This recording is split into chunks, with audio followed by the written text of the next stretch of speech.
జూబ్లీహిల్స్ ఉప ఎన్నిక పోలింగ్ ముగిసింది. క్యూ లైన్ లో ఉన్న వారికి మాత్రమే అవకాశం కల్పిస్తారు. సాయంత్రం 5 గంటల వరకు 47% పోలింగ్ నమోదైంది.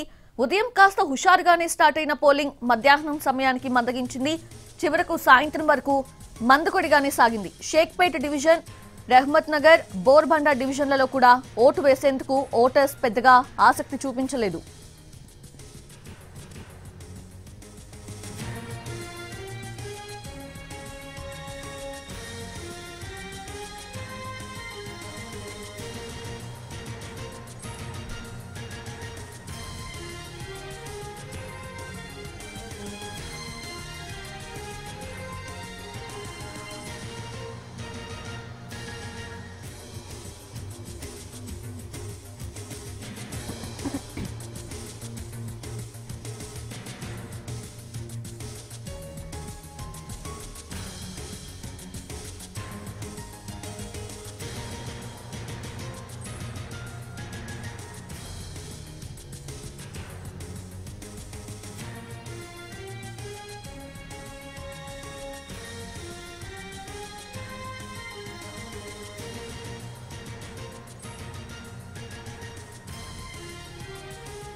జూబ్లీహిల్స్ ఉప ఎన్నిక పోలింగ్ ముగిసింది. క్యూ లైన్ లో ఉన్న వారికి మాత్రమే అవకాశం కల్పిస్తారు. సాయంత్రం 5 గంటల వరకు కూడా 47% పోలింగ్ నమోదైంది.